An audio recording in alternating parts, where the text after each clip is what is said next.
Hello and welcome to Kidville. It is Wednesday, May 20th, and we are so excited that you are joining us today. I've got a special guest in the studio. Tabitha is here with me today, and she's excited to be here, aren't you? Mm-hmm. Yeah, she's been excited about this for a week now, right? Ever since you told me. Yeah, ever since I And this told is now our 5th video. This is our 5th attempt. One time you was giggled the whole practice. time. It was It's practice, but you giggled the whole The time. other one was And then giggles, I forgot, I messed up some and then stuff. The other one was forgot, and then I forgot to plug in the microphone one time. and 5th try. And then the lighting wasn't right, so the picture wasn't showing up. So this is, we've done this before, but we're going to do it again. We're excited to do it again, right? Now I've memorized that it was. You've memorized the Kidville call? No, not that, but the part. Well, let's do the Kidville call. We've been able to get that. So you ready? Yeah. So God is, Love. and He Loves us. He sent Jesus. to live, And to teach. to die. And to be resurrected. God wants to. Rescue us. He loves us. So we love others. God sent Jesus And He sends us. to live, And to teach. to love, And to lead. and all God's children say, Amen. nicely done, Tabitha. All right, so we have the Kidville call taken care of. I would like to encourage you to call me. You can use Messenger, or you can send me an email, or you can just call on the phone. Most of your parents have my phone number, so I would love to talk to you guys. Please give me a call if you want to just talk and catch up, and I'd love to just check in and see how you're doing. Today, Tabitha has chosen to talk about a very classic story from the Bible. That's the part that I memorized, where it was a classic. Yeah, it's a Because classic. you've said it so many times. Yeah, so what's the story? David and Goliath. There, she had memorized it, but it had a second. Yeah, so anyway, David and Goliath is a story that we are going to talk about today. And I'm going to let Tabitha talk about it while I draw a couple things. So go ahead and start, Tabitha. Okay, so the Philistines and God's people were at a valley, and the Philistines were on one side. They were on that side. No, the Philistines are going to be on. Yeah. They'll be on that side. Yeah, they'll be on this side, and then God's people will be over there. And so they go to battle. And basically what the Philistines said is... All right, let's stop it there for just a second. I'm going to add some stuff. So the Philistines and the Israelites were enemies.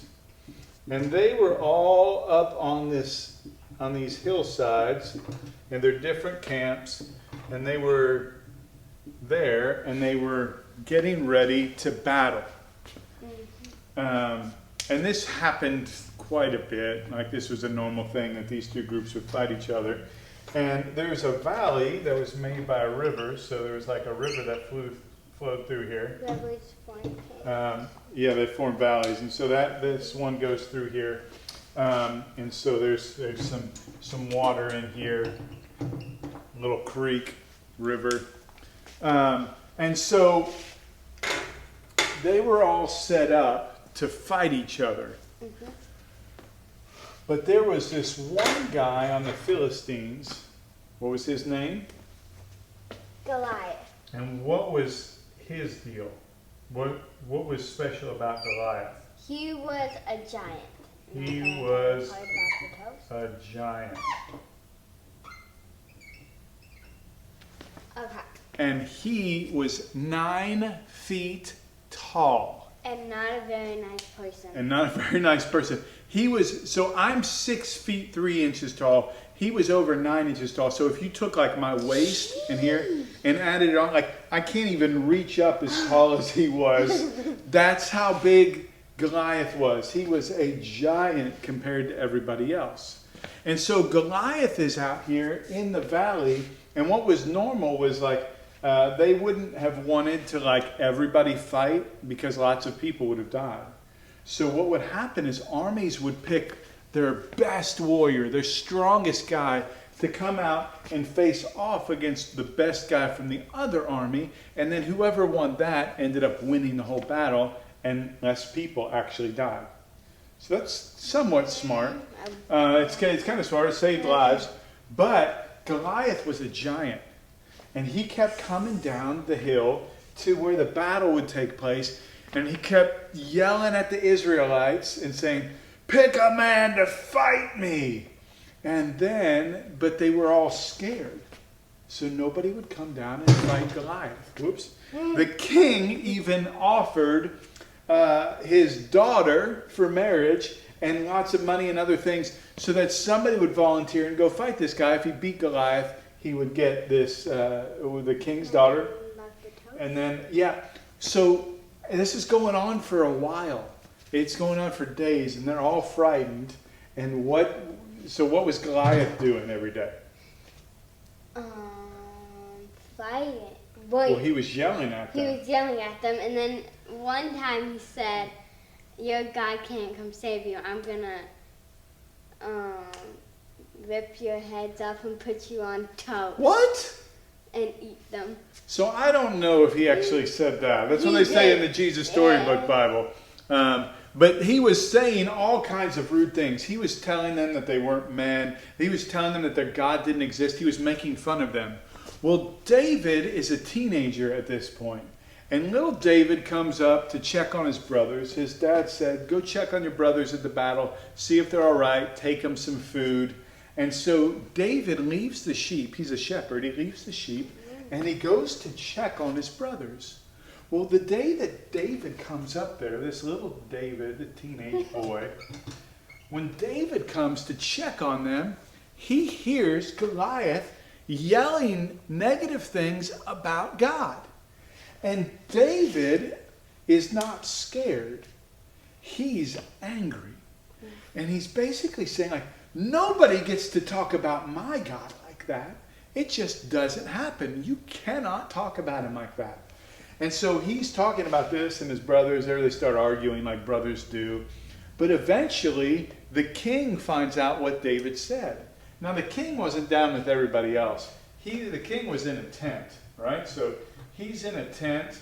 I can do a tent for you. And so the king is in this tent, and he's on a big throne, a big chair. We'll draw that big chair there. And he's just kind of sitting there. So the king's up on this chair. We'll just leave the chair there. He's on his throne. He's in this thing.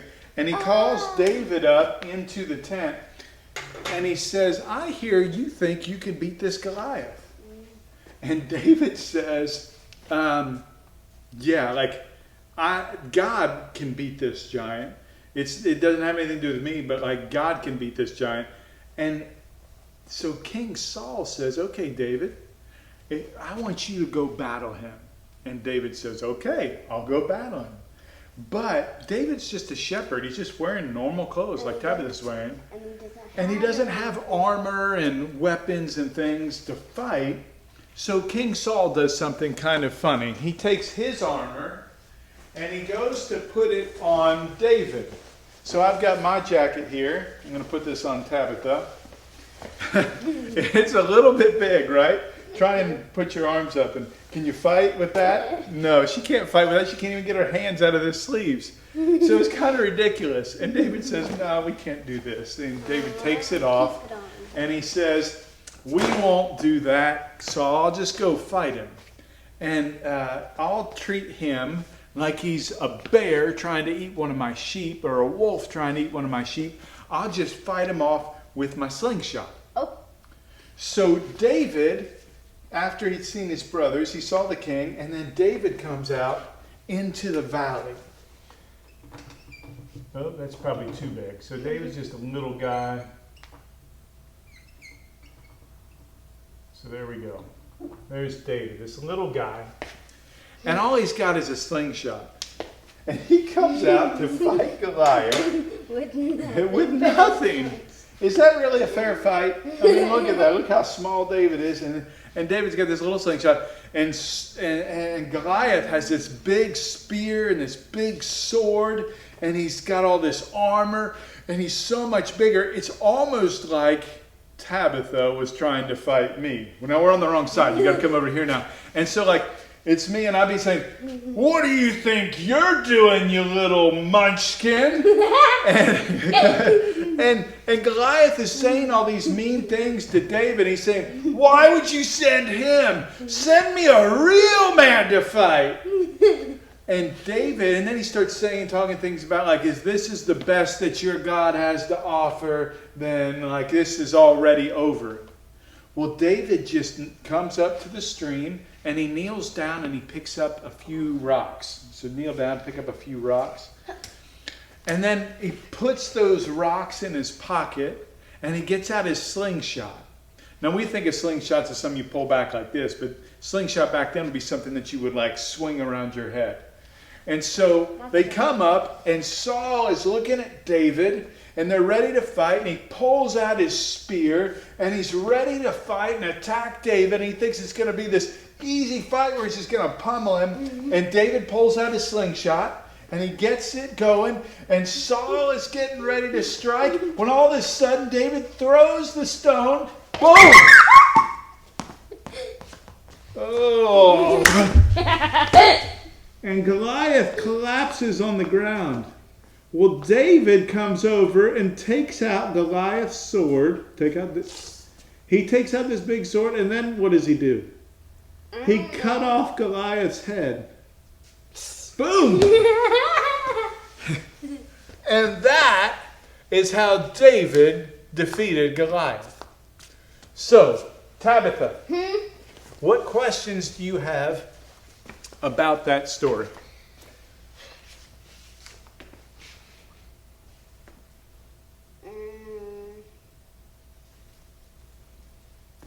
What made you pick that story?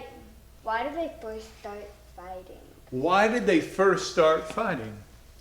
Well, a lot of times they were fighting because there was not enough food to go around for everybody. And so they would fight over crops and food, and the Philistines would come in and try and take the food from the Israelites. And sometimes the Israelites were not following God, and God would basically step back and allow other groups to come in and invade their territory. So sometimes it was because there was limited resources. Sometimes it was because God was no longer protecting the Israelites. Other times it was because they just believed different things. And when you believe different things, often you can fight, but they really shouldn't do that. Like if you have friends who believe different things, you shouldn't fight with them. You should love them and care for them the same. Okay, so this is the food. And then the Philistines would have it, and then the other people would come? No, so like the Israelites would be growing crops and things, and then they would come in and take the food once it was harvested. Okay. They Sometimes. would come take the food? Yeah, sometimes. Oh. So yeah, there's lots of factors as to why. What else do you have? What other questions? Did they step into the pond and fight? Oh, did they step into the pond? Yeah, so no, there was just a creek in the valley, and David just grabbed them. So he may have had to step in the creek to cross over and fight it. Or maybe he stayed on his side to start. We don't know exactly.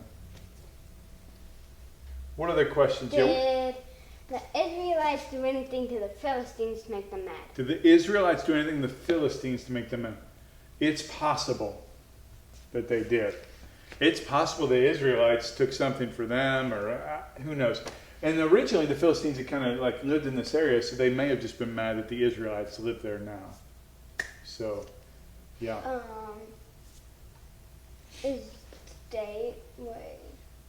How old was David exactly? I know he was a teenager, but was he a preteen or a teenager? We don't know exactly how old David is here, but he's young. He's not old enough. He wasn't mature enough to be part of the army yet, like his older brothers were. So we know that he's probably like a teenager at this point. He also, David, is anointed to be king somewhere in here as well. eventually him and Saul, who stayed up in the tent, they're going to not get along. He also played the harp for Saul. Sometimes Saul would get upset, and the only thing that would calm him down was to play music. But David always did his best to still follow Saul, even, this is crazy, even when Saul tried to kill David because he was jealous of him. David still tried to follow him. That person who gave him the armor. Tried to kill him? Yeah, eventually he did try to kill David. Why? A couple of times. He was jealous of him because he knew David was supposed to be the king. Everybody knew David was supposed to be the king at that point. And so, yeah, that's why. Isn't that crazy how that, like, he's helping Saul and his whole army, and then eventually Saul chases after him. One question about the picture. Yeah. Why is he the only one with a face? So why is Goliath the only one with a face? Are It's they kind of scary. like not looking? That was just an artist's choice. Oh. He thought had they the were bigger just, face, like, and not so I looking. added some details to it. So yeah. Well, do you have any questions about David and Goliath, or what made you want to know about this story more? Because I knew I got to throw a ball at my dad's face. She knew, so she picked the story because she knew she was going to get to And hit I me like with the throwing ball. balls. But you missed your opportunity. Yeah. Yeah, you didn't hit me in the face. Ow! That actually kind of You hurt. get one more chance. You ready? Set, go. Oh, you cheated. All right. Well, guys, we miss you. We love you. We wish that you could be here with us. And I hope to hear from you soon. Give me a call. All right. Love you guys. Bye.